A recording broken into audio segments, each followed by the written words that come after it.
Hello, you join me on the 30th of April, a day when we've been celebrating the Memoria of a controversial figure, Pope St. Pius V. He was the last pope to be canonized before the dawn of the 20th century.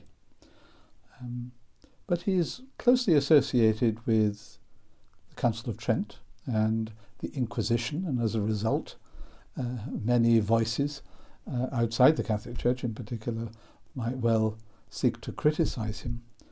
But this man is very intriguing, and he was a man of personal holiness and great vigour in terms of seeking and implementing the reform of the Church in the post-Tridentine era. He was born Michael Ghislieri in 1504, and he would live until 1572, having served 6 years as Pope, bringing him to the end of his life. He joined the Dominican order, and he would become a bishop of 2 dioceses during his priesthood and episcopate. And he was born at Bosco, near Alessandro, in what we now identify as Italy, entering, as I say, the Dominican order at the age of 14. Having been ordained, he dedicated himself to teaching both philosophy and theology, and this he did for some 16 years in total. He also served as master of novices and was a prior of his own friary. Eventually, because of his many talents, theologically and philosophically, he was chosen by Cardinal Carafa to join him in the work of the Inquisition. And first, he was commissary general of the Inquisition. This task he undertook in 1551. General Carafa himself was elected Pope. He took the title of Paul IV. He was a rather difficult and intransigent individual, which would cause some difficulty for Ghislieri, amongst others, but nonetheless Ghislieri did work with him effectively. Paul IV appointed Ghislieri to become Bishop of Nepi and Sutri. This is in 1556.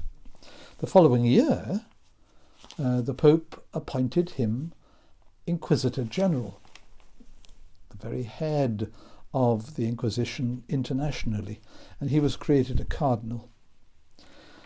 He was at this point translated to a different diocese, Mondovi, in Piedmont, which was suffering a great deal of distress by external pressure as well as internal disquiet.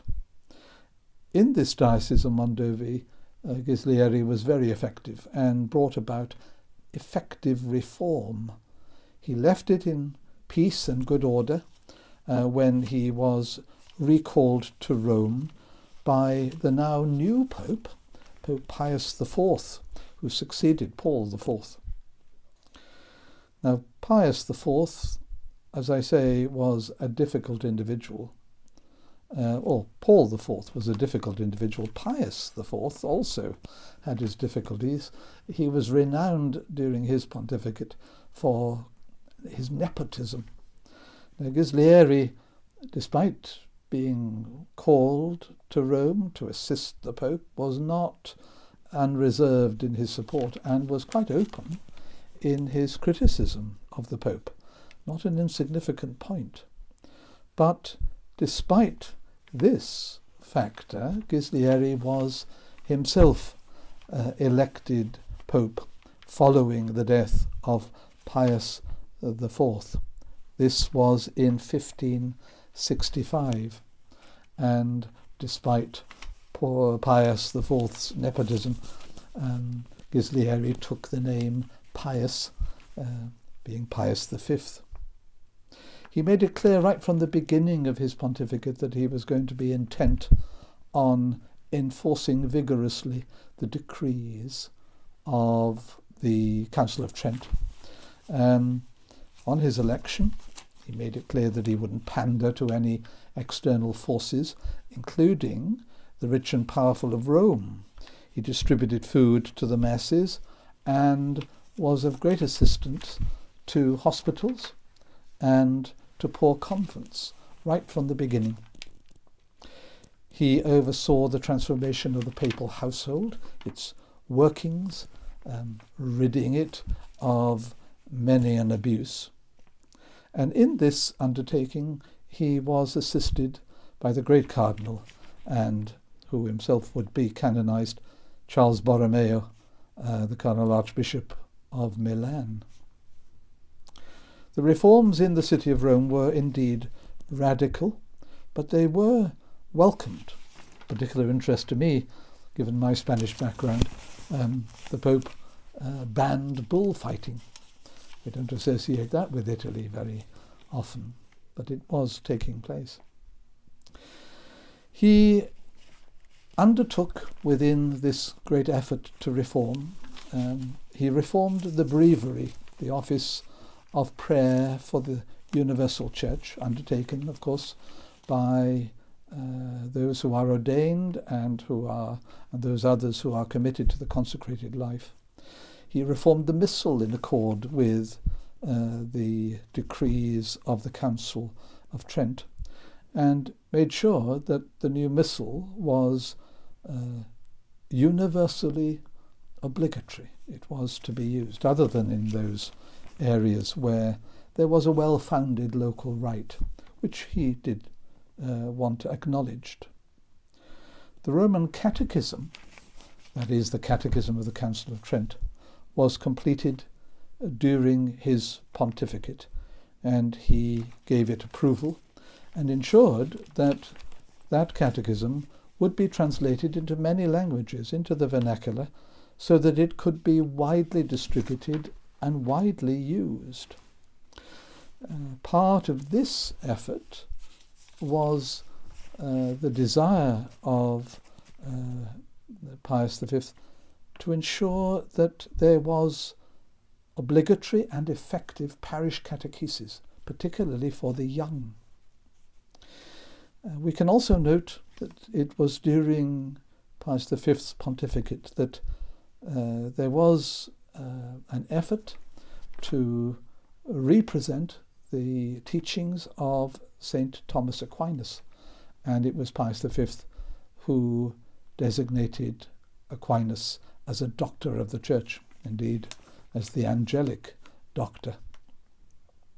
A new edition of Aquinas' works was published in 1570 under the directive of Pius V. Pius faced two main forces that were working against the ministry of the Church.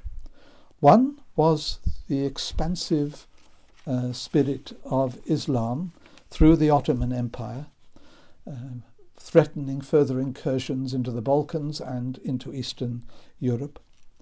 This was no small matter. And the Protestant Reformation, of course. His counter-Reformation efforts through the Inquisition, as I say, this was controversial and still remains controversial in many people's eyes, but the Inquisition did good work in purifying the faith and seeing its proper application. The Inquisition is depicted in many a false way, as well we know. In England, we recall that it was Pius V who issued the bull in Cena Domini, which gave permission to Catholics in the realm of Elizabeth I to resist her government. Now, that had some difficult implications. Not everyone was in favour of that move. Efforts had been made to reconcile Elizabeth to Rome in previous years, but they were unsuccessful. There was another bull issued by Pius V, Regnans in Excelsis, issued in 1570, which excommunicated Elizabeth, and this was a radical move. It's of note that the former Bishop of St. Asaph, Thomas Goldwell, played a part in advising Pius to issue this bull, so there's a Welsh connection there. This bull absolved the subjects of Elizabeth from allegiance and obedience. As I say, not all Catholics in this country were in favour of that, because at the very least it opened opponents to the Church to accusing Catholics of being disloyal, indeed of perpetrating treason. When it came to the Ottoman incursions into Europe, Pius oversaw the creation of a combined papal, Spanish and Venetian fleet that would be commanded by Don Juan of Austria to engage the Turks in the Mediterranean, to thwart that expansion that was threatened. And there was a victory for that naval fleet at the famous Battle of Lepanto. And that victory is accounted as being supported by the fervent prayer of the Church through fasting and devotion, and not least through the recitation of the Rosary. Pius V was an austere friar, a Dominican, as I've said, but he had a true, genuine devotion and faith, an undoubted kindness and attention to those who were poor and sick, and he undertook a genuine reform of the Church in what was undoubtedly a most difficult time. He himself was canonized in 1712, as I said, the last pope to be canonized before the dawn of the 20th century. We can give thanks for the efforts of this great pope, maligned by many, but truly worthy of